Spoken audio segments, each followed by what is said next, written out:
Now, just in case you're one of the trolls desperately hoping to stop me from documenting the Asian community's racism against black people, here's some more black truth for you. The appropriately named Jason Lai was an Asian race soldier in the San Francisco Police Department. San Francisco, you'll recall, was one of the main cities where anti-black Asian racists came out in droves to protest the rightful conviction of a racist killer, Peter Liang. Well, Jason Lai was forced to resign this month after he was accused of raping an unidentified woman August 2nd of last year. The woman went to the hospital on August 7th, but refused to make a report to the cops who were there. And can you blame her? Well, on August 9th, she identified Jason Lai from a police lineup. The accusation prompted an investigation into Lai that uncovered an entire cavern of Asian anti-black racists. Lai's superior, Lieutenant Curtis Liu, attempted to cover for his racist pal, but it's obvious the Asians don't have as much experience with being race soldiers as their white counterparts. First Lieutenant Liu called Jason Lai and informed him that he'd been accused of rape. And it's safe to say there must have been a lot to the accusation because Liu immediately tried to bury it.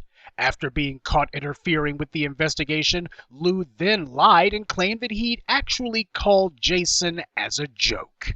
But the paperwork made it clear Liu's true motive was to falsify a police report where he listed the suspect as unknown, even though he was the one who had a phone conversation with Lai, and it was Liu himself who had told the target of the report. They're model minorities, all right, and it's clear whose model they're following. Anyway, the warrant gave the investigators permission to seize Lai's personal cell phone. And on August 9th, 2015, the day the victim identified Jason Lai in a photo lineup, he immediately texted his racist pals this message. "This is my drop phone.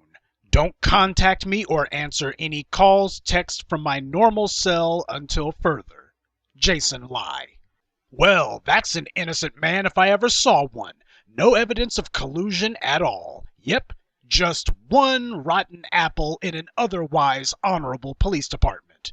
I want to emphasize that all these texts were sent on Jason Lai's personal cell phone, exactly the same way Peter Liang used his phone to text his police union rep after he murdered Akai Gurley.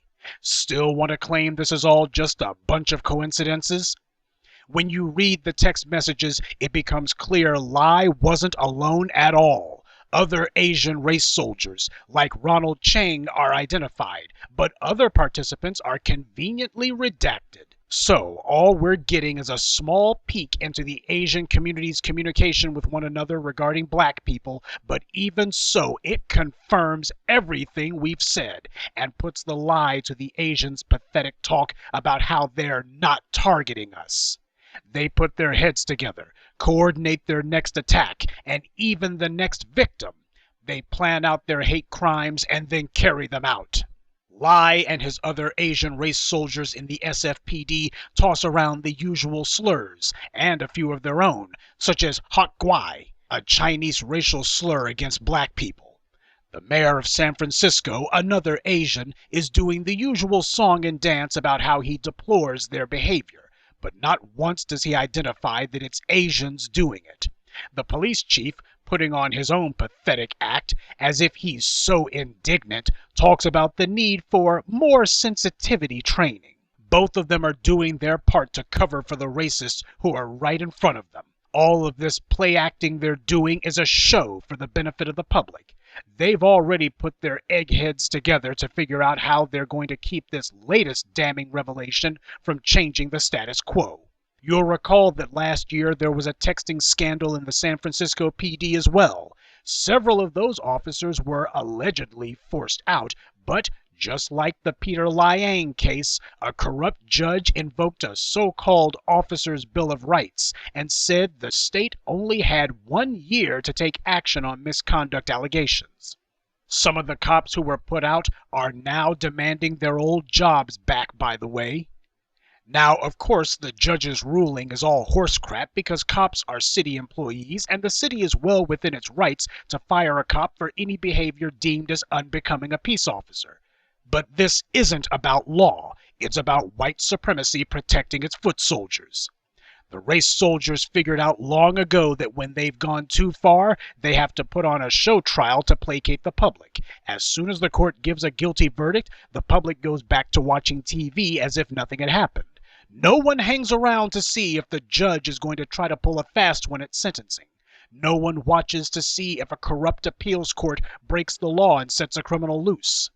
The white and Asian anti-black racists are operating out of the same playbook and are already moving to do the exact same scheme here because they allowed Lieutenant Liu to retire from the force, and they have all but said that there is going to be no serious charges filed against him. And as for Jason Lai, about the only thing he's looking at is an arraignment for an unrelated charge due to his having illegally accessed DMV records on May 3rd of last year.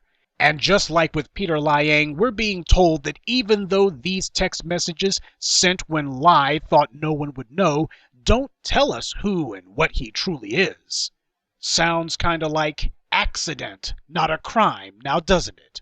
The crooked head of the SFPD's union claims this is only a handful of officers, but then again, we've only had 2 real investigations into the culture of racism by whites and Asians in that department, and those 2 probes have already found almost a dozen racist cops. And these aren't just rookies or patrolmen or 911 dispatchers either.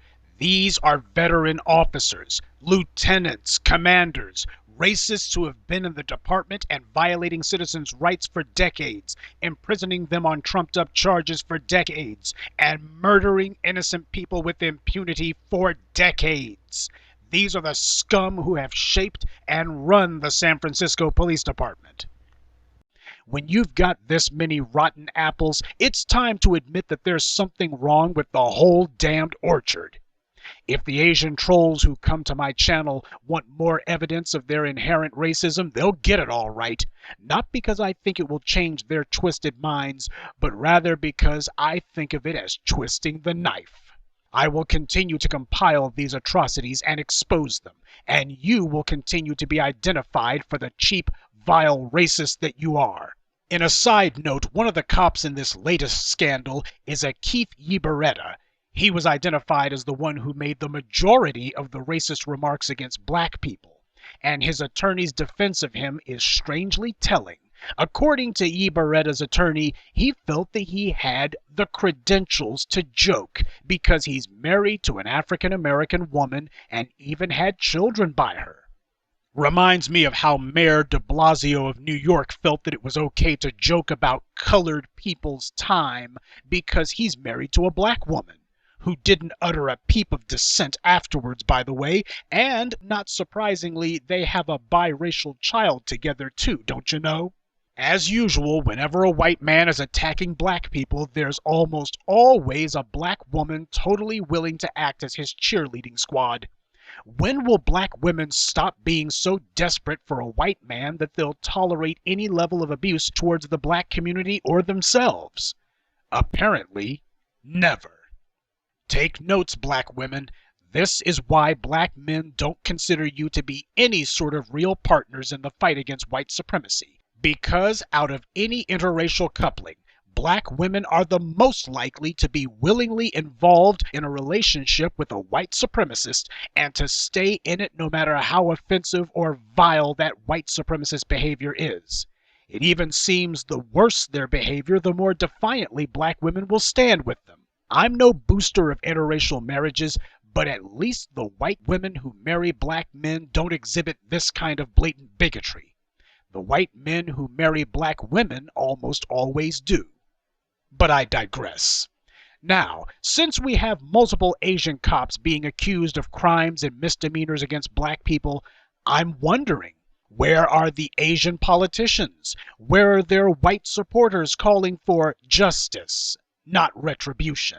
Aren't the Asians going to defend these guys too? Where are the nationwide protests in their defense? Hell, where are the protests by Asians in San Francisco for that matter? After all, these guys didn't kill anyone. Raped, but not killed. It was all a bunch of ribald, good-natured jokes, right? No crime was committed here, right? Aren't they going to try some sort of half-assed free speech defense? They're always good for that. Will we see media whores like Jessica Hong and Shirley Ng lying through their teeth yet again and telling us that these Asian officers are being used as scapegoats? Will the Asians try to tell us again that these racist bastards are being made to pay for the crimes of an entire nation? What, Asians were scapegoats a month ago but not this month? We aren't hearing a peep from the Asians. Not one of them is willing to stand with the black community, though. Not one of them is calling for justice for the black citizens of San Francisco. I thought the Asians were motivated purely by a keen sense of propriety and fair play. At least that's what they've said in all their lame-brained protests. Please don't tell me that they were only lying. Just another Jason lie, I suppose. You can't defend a racist bastard who murdered a man in cold blood, but then fall silent when your fellow Asians are shown to have merely swapped racist text. One racist Asian who murdered a man is threatened with prison, and you have Asians in the thousands protesting nationwide. But when a handful of Asians lost their jobs and are threatened with jail time, suddenly you don't have a word to say? Their entire fraudulent defense of lying was that the charges weren't proportional to his act. But of course, how could it be when the Asians claimed that there was no crime at all? So, since all that happened here were a few racist texts, I fully expect those same Asian blowhards to turn out en masse in these guys' defense. After all, white cops have gotten away with sending racist texts. They didn't go to jail. They didn't lose their jobs. The Asians are scapegoats, right? Surely the Asians are going to be all over this one, right? Except this one doesn't fit the Asians' racist narrative. I guess they're having trouble figuring out how to craft a line of bullcrap to defend him with. You wouldn't be able to claim that a defensive lie isn't based on race this time, now could you? You see, the reason they're being so quiet isn't because of anything that Lai, Lu, or the rest of the East Asian clan have done. The reason this time is that they would have to show who they really are, and by not standing by the racists, they have already exposed their hypocrisy. The Asians understand completely the kind of cynical racist game that they're playing, and they can only do it when they've got the right kind of cover to hide behind. So they'll get out there so long as the evidence of Asian racism isn't too damning, or when they perfect a line of rhetoric that will allow them to push yet another thinly veiled racist campaign against us. And I'm sure there will be another racist Asian cop killing, raping, or assailing black people before too long. That train is never late. But then again, there's a large number of Asians in the Bay Area, particularly in the courts. Even if these scumbags go down for this, they've got an entire support apparatus who will pull strings in their favor as well. You see how the evil of Asian racism against black people works. These are not isolated incidents. This is their standard operating procedure. They're literally working according to a formula. In this case, all the parts necessary to engineer a Peter Liang-style perversion of the course of justice weren't there. But they'll be working on that so that in a few more months, when the next gaggle of Asian racists are exposed, they'll be able to ensure that there's not so much as an investigation. As Jason has always told you, racism is a group sport. Find one race soldier and you're absolutely guaranteed to find tons of others, because that's how racism works. This is organized crime in the purest sense. I hope you also notice how the white media is attempting to use Asians as their newest stalking horses against black people. They report on these stories, but they are very careful to never mention that the racist cops are Asian. They put the emphasis on the crime, not who committed it. This is meant to give cover to Asian racism, and don't think the Asians don't know it. They would be severely undercut if Asian racism was fully exposed. Only a fool would even attempt to deny it now.